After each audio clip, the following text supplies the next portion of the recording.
have to do your thing and we'll come back. That's what I always wondered, like, people bring so much. I think for the 40, I'll probably bring 17. So look at them. No, this is the highlight. I mean, how many fucking other story done, honestly. So, even though I have hotels, I usually go to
Good afternoon, everyone. So in today's hyperdynamic threat environment, the mission of the Secret Service is clear. We cannot afford to fail.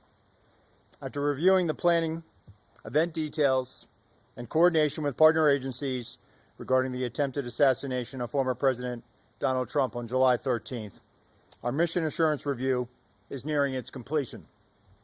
As I've said, this was a failure on the part of the United States Secret Service.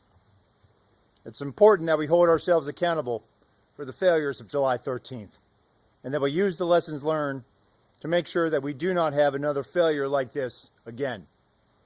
The findings of the Mission Assurance Review have prompted the Secret Service to move into the accountability phase of this process. The Office of Professional Responsibility and the Office of Integrity are reviewing the findings. And as a result of these failures, what has become clear to me is we need a shift in paradigm in how we conduct our protective operations. As was demonstrated on Sunday in West Palm Beach, the threat level is evolving and requires this paradigm shift. But here are some of the findings from this Mission Assurance Review. With respect to command and control of the site in Butler, Pennsylvania, the Secret Service has the main responsibility of building the site plan. We cannot abdicate or defer our responsibilities to others. Advanced team personnel have an obligation to ensure that each site meets the protective requirements and principles of Secret Service methodologies. The Secret Service did not give clear guidance or direction to our local law enforcement partners.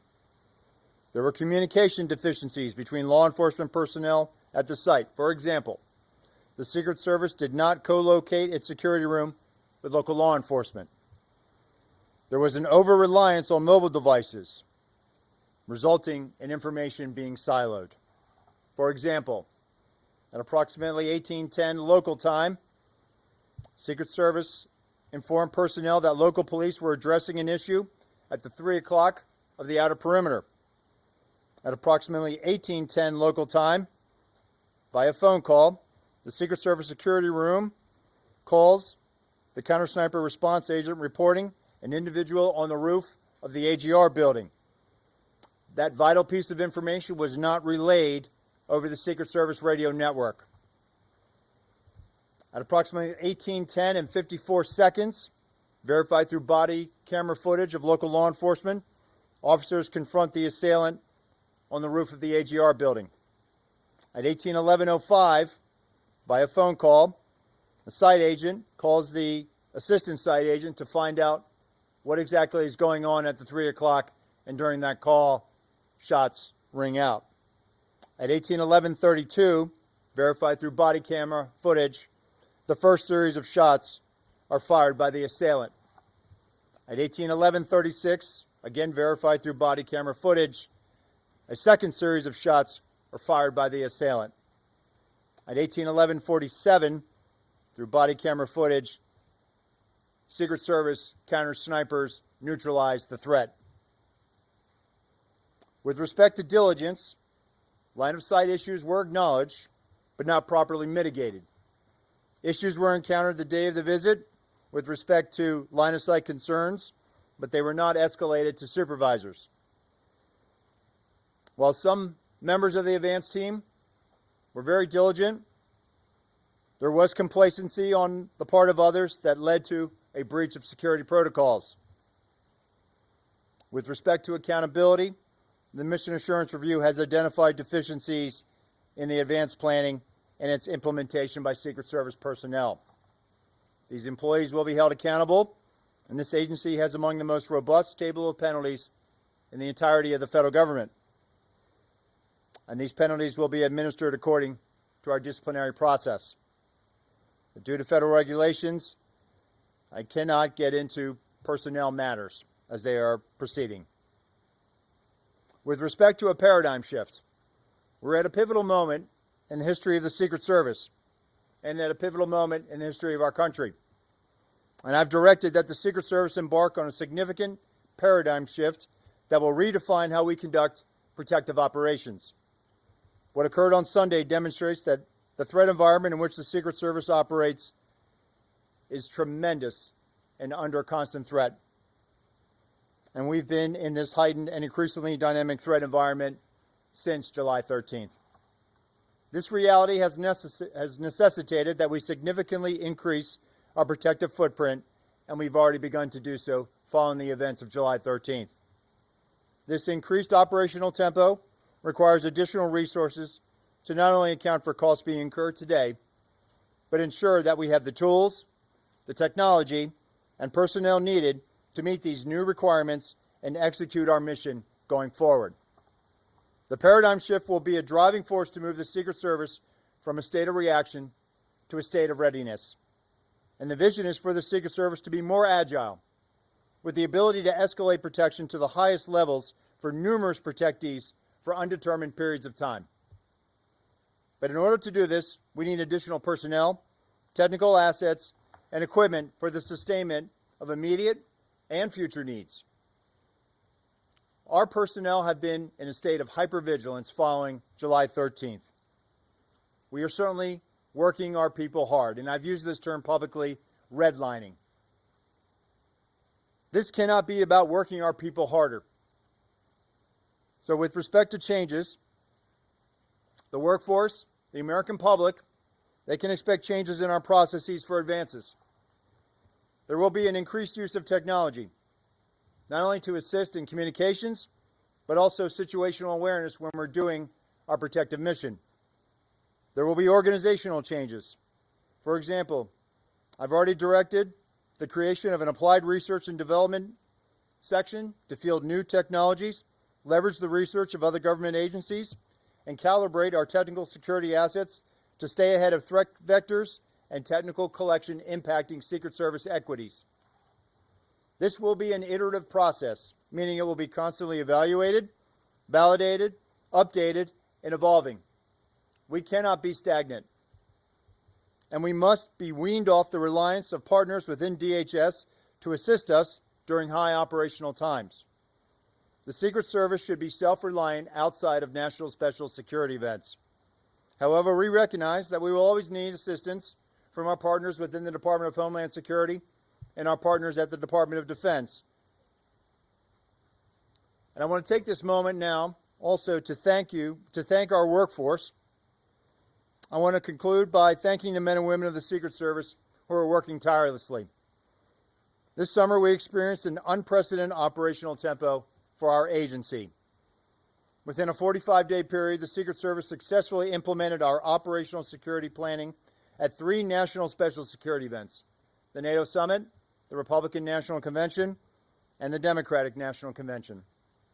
We successfully protected both the presidential debate in Philadelphia and multiple protectee visits commemorating the anniversary of the September 11th attacks. All of this took place while protecting major party candidates on the campaign trail. This high operational tempo continues as the Secret Service prepares for the United Nations General Assembly next week, where we expect to protect more than 140 visiting world leaders and heads of state. I am proud of all that we've accomplished in a very difficult and tumultuous time for the agency.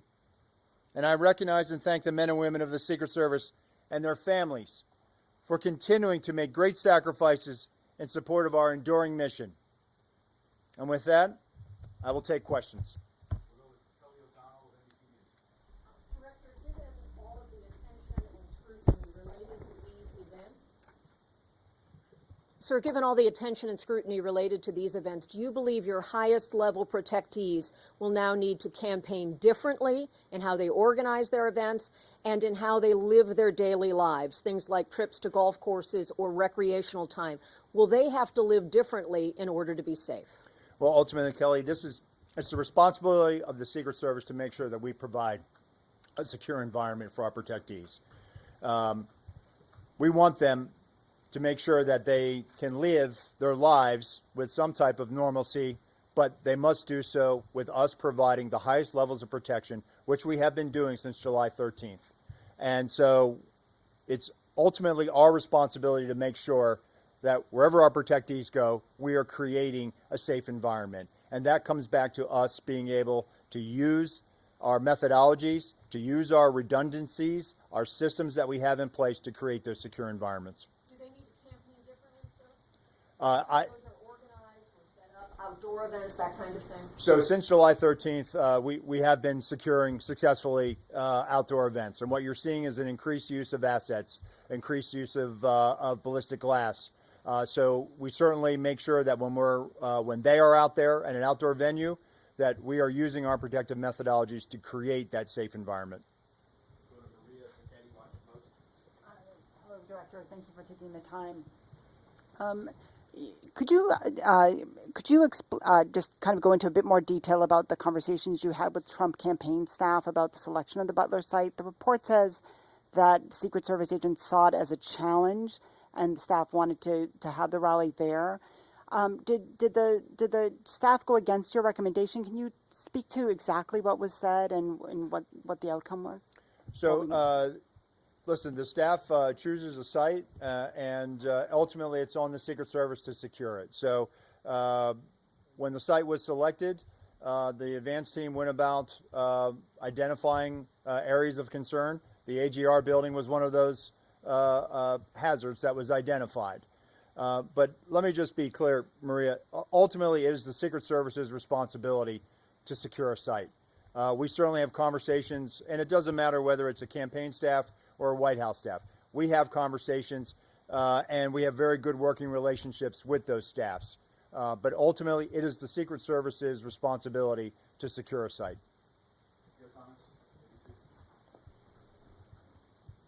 Director, thank you.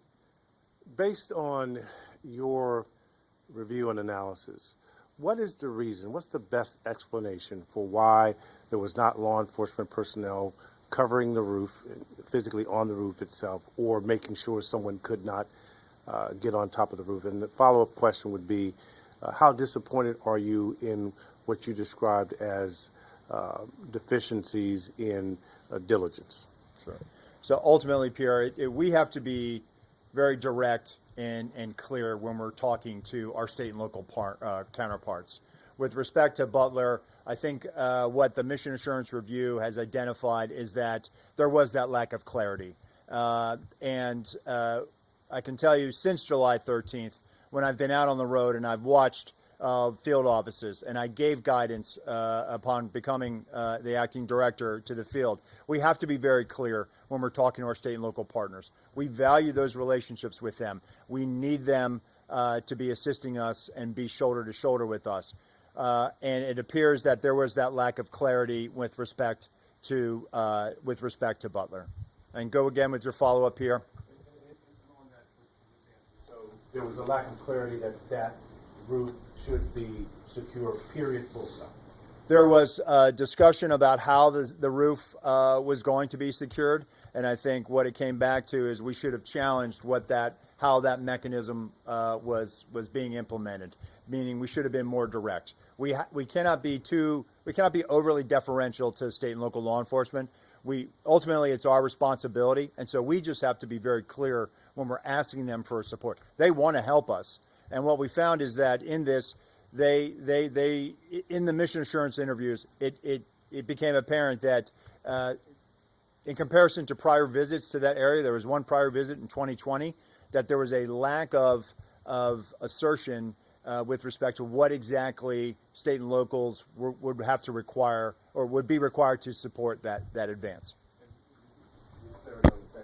Simply, how disappointed are you when you see that, as the report states, that some personnel did not follow Secret Service protocols? Well, I'm not going to get into employee disciplinary matters, but what I can tell you is the men and women of the Secret Service are dedicated professionals. And so while July 13th is a failure, we're not proud of it, but we certainly have been rising to this moment. The men and women in the field are rising to this moment. They are working tirelessly to make sure that the people we protect are safe. And so I will never be disappointed in our folks. I am proud of this agency. I am proud of our people. Hi, thanks so much for doing this. On the question of the AGR buildings, is there a process that's standard for the day of the event that somebody from the Secret Service looks around and makes sure all of the assets are where they are?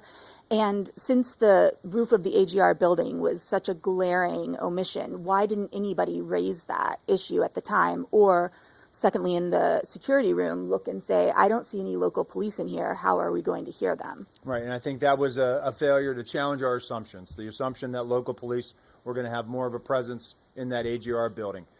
Getting back to your question, there is that diligence that has to be done by the site agents to make sure that, hey, all of the assets are in place. And so there was an assumption that they had it covered, but there clearly was not that follow-up to make sure. But is there a process that you look around and like a punch list and check it off? And It is part of the principles of our advance and our protective methodologies. okay. And secondly, just to follow up on the campaign question, you said it's ultimately the Secret Service's responsibility. So when there's a disagreement between the campaign and the Secret Service on a security issue, who has the last word?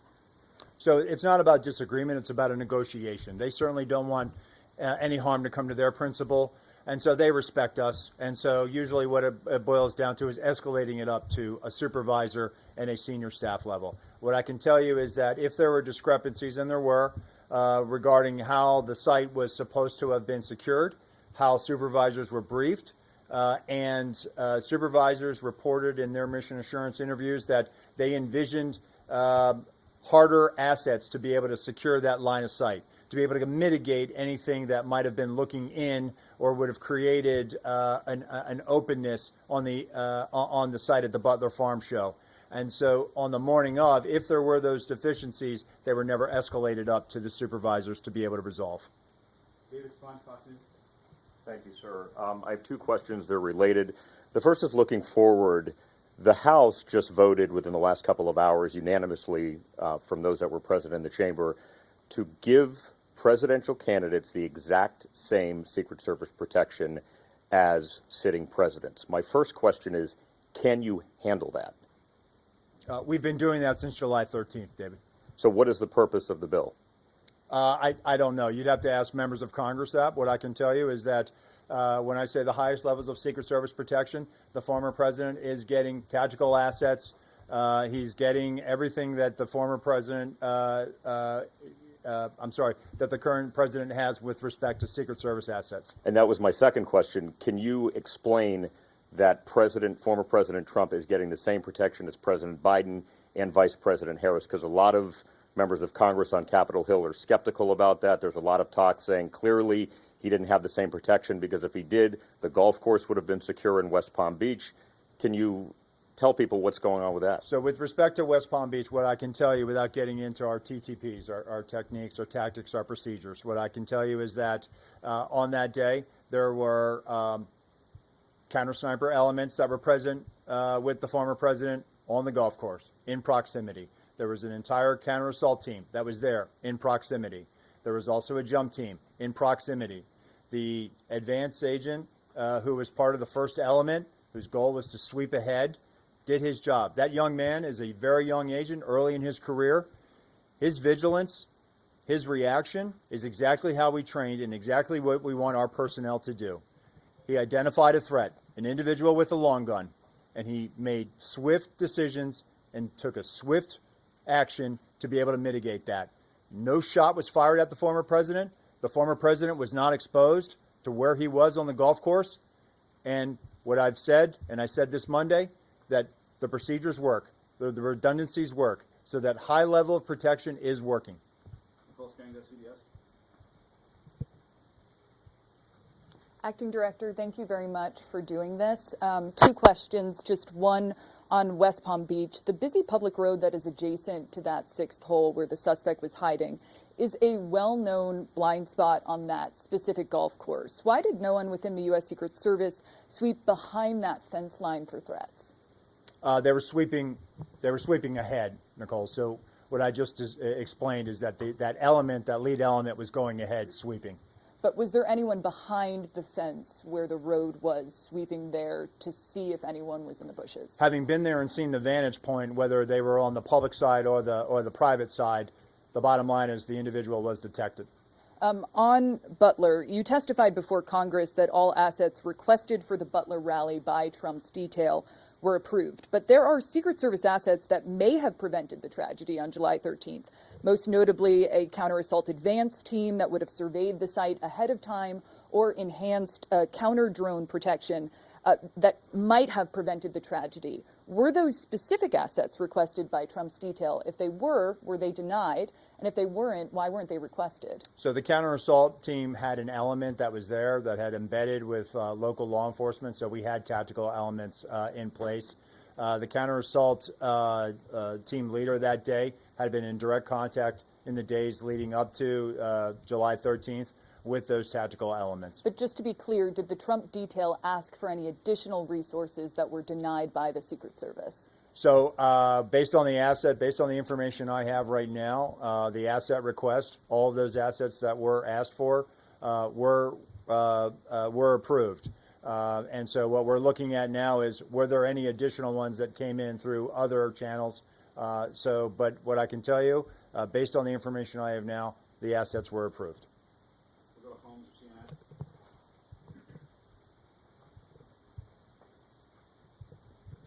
Two questions. When we're talking about Florida and the idea that this was the Secret Service working as it should, does this mean that no security will change for Trump when he goes golfing again?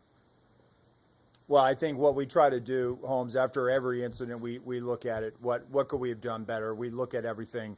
And it doesn't matter whether there's a critical incident that occurs. So we are looking and we're reevaluating to look at, do we need? I've had conversations with Sheriff Bradshaw in Palm Beach County, and so I will leave it to the local field office to carry on those conversations about making changes. That's where I'll leave that. And then on Butler, if we can drill down on the specific timeline a little bit, at 6:08, we know that a local radio call went out that a man was on the roof. Now, my understanding is that the state police were in a separate area with locals, and their job was to communicate any local chatter to the Secret Service. Why was that 6:08 radio call not communicated to Secret Service, or was it by the state police? So the information I have is that we had a member of the Pennsylvania State Police in our security room, and that's what spurs that phone call to the counter sniper response agent at 1810. And so the state police never communicated a local radio call at 6:08 to the What I'm Secret saying Service. is that the personnel that was in the security room passed that information, and that triggers the 1810 phone call. Okay. We'll go to Rebecca Beach at the Hill.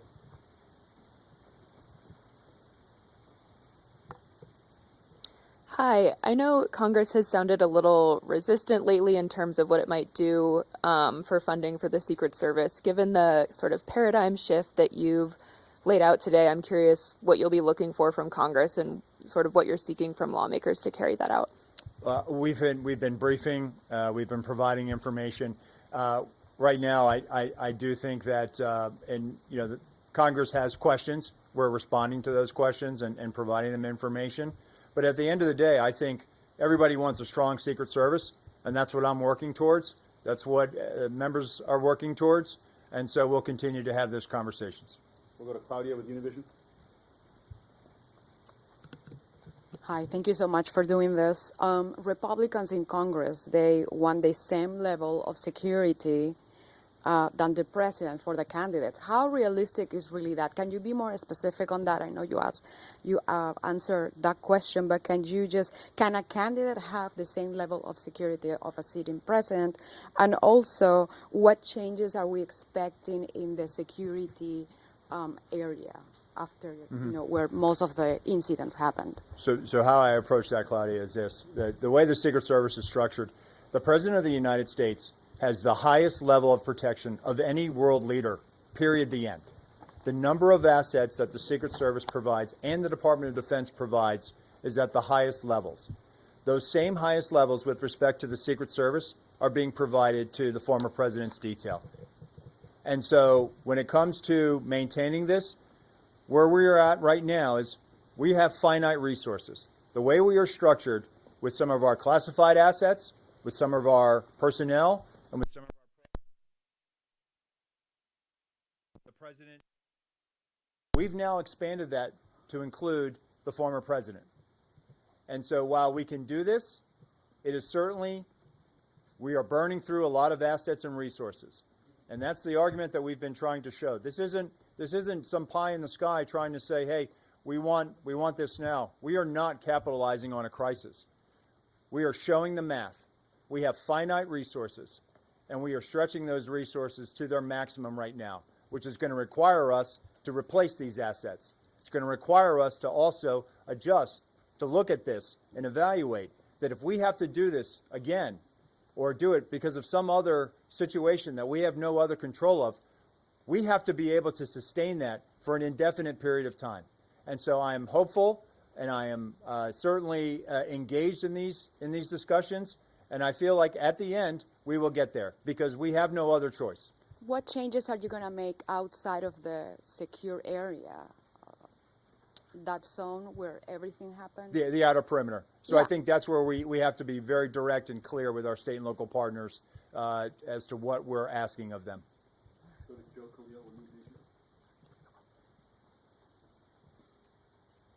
Thank you, Acting Director. I've got two questions. The first, it's our understanding it takes anywhere from 4 to 10 years for an agent to go through the training that rises them up to a presidential detail level. You've described a manpower issue. Given that, do you think that training timeframe might change so you can expedite getting more officers to a presidential detail should you need that? So we're not going to drop standards, Joe. We have not dropped standards. You do need to develop those agents, and when agents start, you cannot put them on the highest level protecting a protectee. When they graduate from our training facility, they go to a field. They do advances. They do criminal investigations.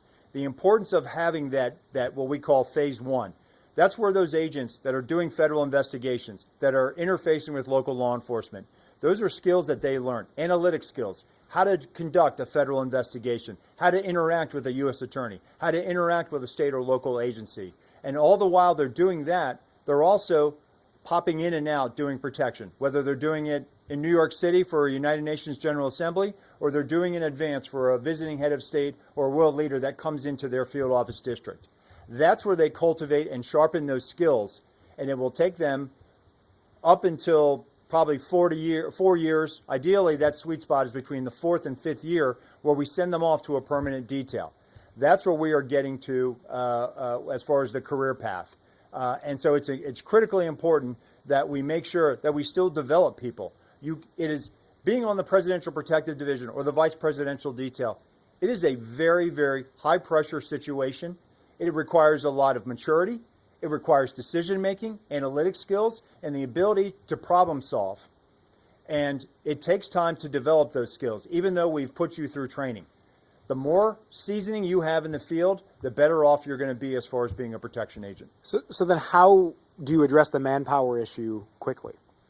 So right now we've had robust hiring this year. But by the time we close out the fiscal year, we're going to hire more than 400 special agents this year. Right now, looks like we're going to have a net gain in the hundreds, triple-digit net gains, something that we have not seen in a little while. I can tell you that applications right now are at an all-time high for applicants seeking employment with the United States Secret Service. So I do believe that we are going to meet this. We have no choice. We have the 2028 Summer Olympics ahead of us in Los Angeles. The Secret Service will be responsible for the security planning of that. That is going to require a tremendous amount of personnel, tremendous amount of resources, and a tremendous amount of collaboration with state and local and other federal partners. We are going to get there. We are getting there now. We have filled all of our training classes going into this next fiscal year. So we're getting there. We have turned the corner. We're showing those metrics to Congress, and I think that's the question that they've had, and we are going to show them that we can deliver on this. And just second question is, former President Trump has said that he is going to the Alabama-Georgia football game this weekend. Are those kinds of events particularly concerning given he could be around tens, if not hundreds of thousands of people? So I'm not going to comment on protectee schedules. What I'll tell you is that each event is complex and each advance is different. And those advanced teams, they know what they have to do to make a secure environment for our protectees. Thank you for doing this. You said we were now moving into the accountability phase of this Butler investigation. you did not want to discuss names of who might be punished, so to speak, but can you give us more detail, at least maybe how many people would face punishment or repercussions for what happened in Butler, at what levels of the organization those people represent, and what level of punishment, again, they may face? So again, I can't comment on this. This is a personnel matter that is still pending. What I will tell you is that I have not asked for anybody to retire. That was not, I know some of that was reported. That is false. And with respect to the disciplinary process, it will be handled in accordance with our table of penalties. That will be led by the Office of Integrity in coordination with our Office of Professional Responsibility. And then one follow-up as well. All this talk about making things more robust, more agents in the field, this type of thing, this is not the first presidential election you guys have had to secure. So why weren't all those moves put in place prior to this year's election? So the former president has had robust security around him since he left office, more robust than prior former presidents.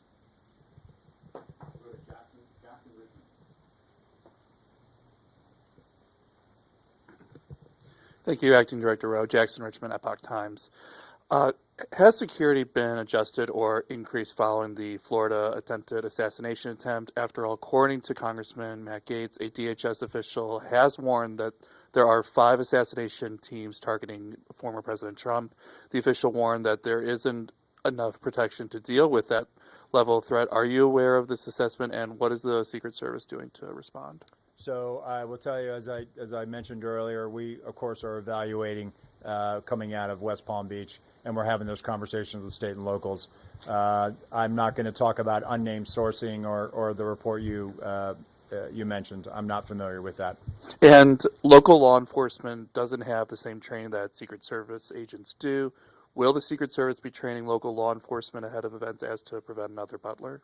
So right now we're actually having some very good discussions with the Federal Law Enforcement Training Center about developing a curriculum to assist our state and local partners. And you know what I'll say is some of the things that we've been talking about. Our state and local partners, and I know people have said they're not trained like the Secret Service. Men and women of law enforcement protect their communities every day. They understand how to handle a crisis situation. They understand how to respond to a violent felony in progress. They know what their jobs are. We certainly, when we ask them and enlist their assistance, we're relying on them. So I think it's important that we always try to give back to them, whether it's through training or forensic support or investigative support. And so one of the things that we're contemplating now is partnering with the Federal Law Enforcement Training Center to develop not only a law enforcement guide, but also develop a training curriculum through FLETC with a cadre of Secret Service personnel to be able to train them in the principles of advance. And that will only help them when dignitaries come to their district, or perhaps if they're protecting a mayor or a locally elected official. So we're all about giving back to them. Next month, we're going to unveil a guide on how to come up with a multidisciplinary threat assessment team that's going to be led by our National Threat Assessment Center. So we are very, very in tune with what our state and local partners, how they support us, and we're constantly evaluating what we can do to not only bolster those relationships, but give back to them. Thank you. Sadie Gurman, Wall Street Journal. Wow, you guys have covered a lot of ground with the questions.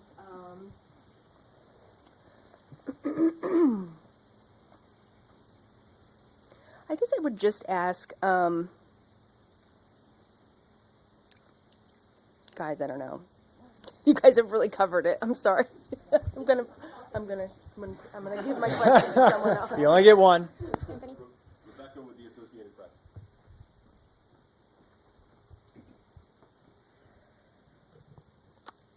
I'm going to go back to the line of sight issues and the roof issues. Can you just lay out very clearly who was responsible for security on those roofs? Was it the locals? What was the plan and how did it fail? And then also, secondly, you keep talking about a paradigm shift, but what does that mean? Can you kind of detail what you mean by that? So with respect to the AGR building, and that's where you're going for, right? When we construct a site, not only are we worried about who can get into a site, but also who can look into that site. So there should have been clear direction about what we needed done at the AGR building. That was discussed during the advance, but I think there was a lack of follow through based on the information I have now and what I'm seeing. There should have been better follow through in some aspects of that, about access control to that property, about access control to the collateral property of the AGR building. And so it was about not giving the state and locals clearer direction on what we needed done. With respect to the paradigm shift, this is about looking at the organization holistically. For example, the communications issue. Communications were problematic. And I think where I'm looking at is we need to have communications that are more closely aligned to the operations. And so coming out of July 13th, what I've seen and the direction I gave is we have to be very efficient with where we're putting our security rooms. Recently, I was on a visit where, again, similar to Butler, where there was a unified command post. Just as there was in Butler, there was one at this location, where not only did you have emergency services insofar as fire life safety, but you had emergency management officials. You had the highway patrol and the state police in that room. You had local law enforcement in that room. You had Secret Service agents in that room monitoring frequencies and listening to what was going on those state and local networks. In addition to that, the locals were flying a drone in proximity to the site. That drone feed was being beamed into that unified command post, and our agents had total domain awareness about what was going on. Also, they had traffic cams. They were able to pipe in those traffic cams into that unified command post. That is the model by which our field, they have taken this to heart, and those special agents in the field are now having those conversations, and they are directing exactly what we need, and they're posting our people exactly where we need to be, so that when our protectees are in a site, we have total awareness of what's going on around us, and we have total awareness of what's being communicated on those local networks. And if I could just follow up with one question. Down in West Palm Beach, on the evening of the attempted assassination down there, the local chief, I believe it was Bradshaw, had said that when Trump was president, there would have been a lot more security around the perimeter, but basically now the Secret Service does the best that they can.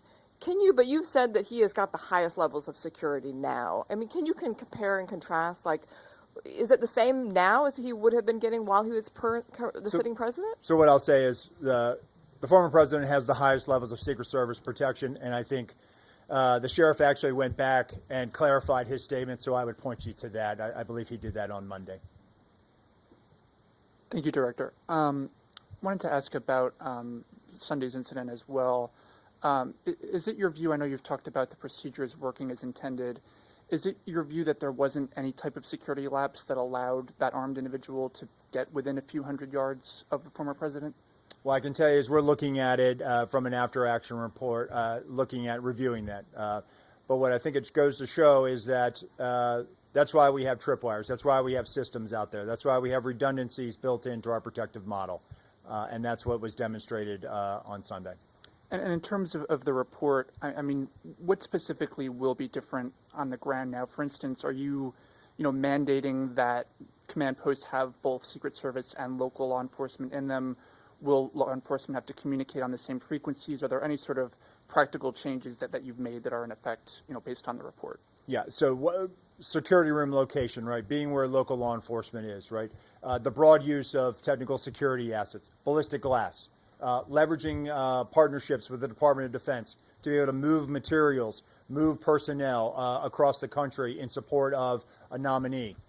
So those are things that we've been doing post July 14th, and those are things that are going to probably be in existence in perpetuity moving forward.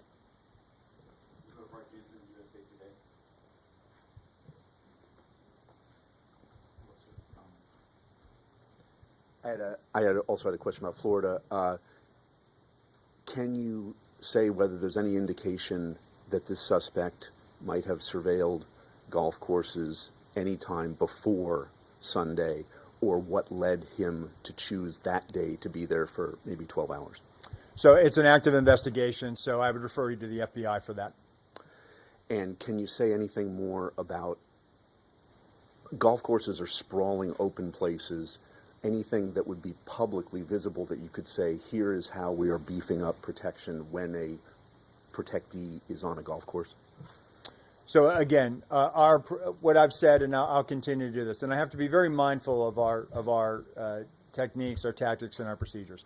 It is probably not good to continuously not only talk about Secret Service procedures, because we're telegraphing to adversaries. We're telegraphing to people who probably would intend to do harm to our protectees.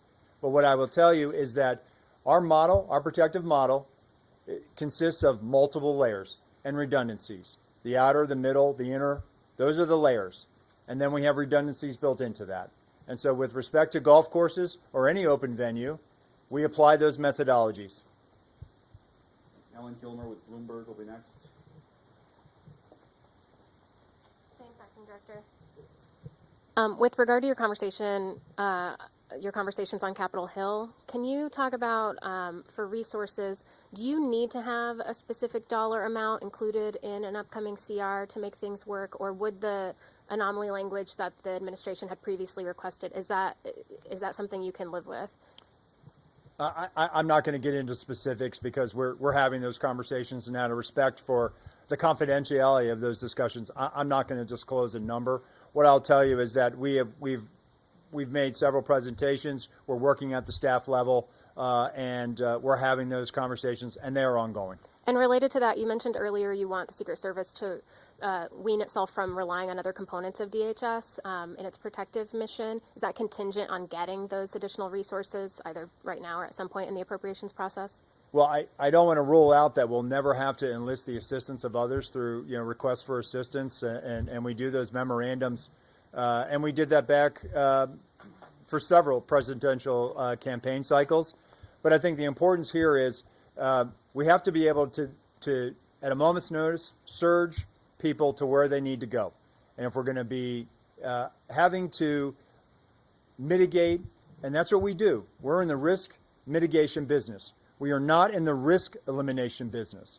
And so we have to be able to have the personnel, the assets, and be able to spread those out for an indefinite period of time in the event that another situation, a geopolitical conflict, or some other tension requires us to do so. Ashley with the Examiner.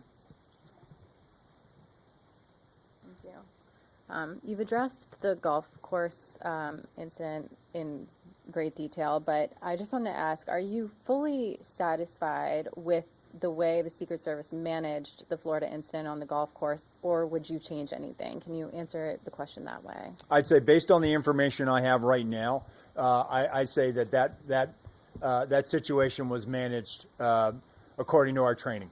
As soon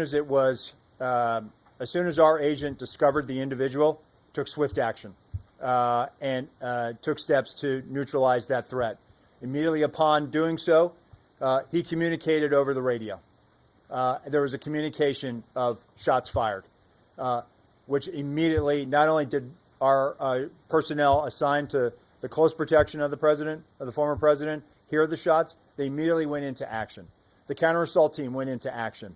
The counter-snipers went into action. Supervisors and shift personnel immediately evacuated the president, took the most expedient route to where he needed to shelter in place. He had ballistic protection around him. They sheltered in place until they could determine, was this just the first wave of an attack? Immediately, local law enforcement assets responded to the scene. Local tactical assets that were partnered with their counter-assault team were also present, immediately responded.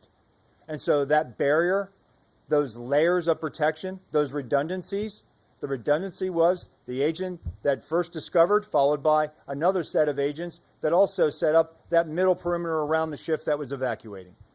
And so in the case of West Palm Beach, based on the information I have now, and again, we will review it, it appears that those agents, those supervisors, made swift decisions and made correct decisions.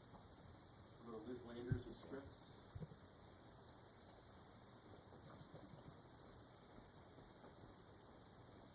Thank you. Hi, Acting Director. I want to drill down on this issue of resources. You sent a letter to Senator Murphy and to Senator Britt on September 5th, and it became public. And it said in the letter, you wrote, "We do not believe that the security failures of July 13th, 2024 was the result of a lack of resources." I'm hearing you talk over and over again, and it says here at the bottom of this press release you guys have today, the agency must increase its protective footprint, including personnel, technical assets, and equipment. How do you square those two things? How do you ask Congress for more money when you yourself have determined that what happened on July 13th was not a lack of resources? So how I square that is as follows. Following July 13th, we immediately took steps to elevate the Vice President, the former President, to the highest levels of Secret Service protection. We also took steps to elevate the protection of Senator Vance and eventually Governor Walz to high levels of Secret Service protection. And what I was talking about earlier is the way we are structured, and I go back to this, the President of the United States is the most highly protected individual on the face of the world. That is how the Secret Service is built. That is what we are primarily focused on. And then once you have those assets and resources, they are also committed to the Vice President. So how I square this is as follows. Following July 13th, when now we are because of this hyper-dynamic threat and the operational environment which we find ourselves in, we only have so much of those assets to go around. And so while we are providing them to the former president, we are providing them to the president, to the vice president, to other protectees. And so at this point, what I'm telling Congress is we can do this and we will do this, but there has to be a replacement. There has to be life cycle replacement on this. There has to be, if we're going to be called upon to do this again or do this now, because the threat is not waning. The threat is not going to evaporate anytime soon. And so we have to be prepared for this. And that is the argument that we have been making, and we have certainly made some inroads, and we're having these productive conversations with the Hill. Can I just ask you also, will the Secret Service have the resources to protect the Capitol on January 6th? I know that's now been designated. The agency will be leading the protective services detail for that day. You're describing protecting all these different people right now. How will January 6th play out? So the January 6th proceedings were designated a national special security event.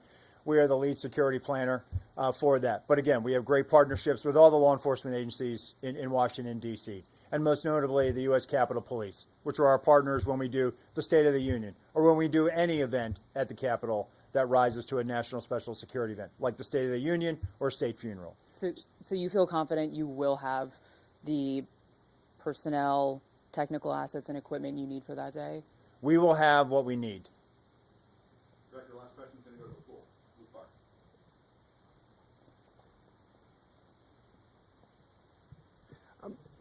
Do you think that by Congress legislating the protective detail regulations, do you think that is helpful in terms of being able to staff up or staff down the agency when you need? So I have not done an analysis of the legislation. I assume it's pretty direct. But look, as I stated, I'm sure Congress wants to make sure that the Secret Service is strong.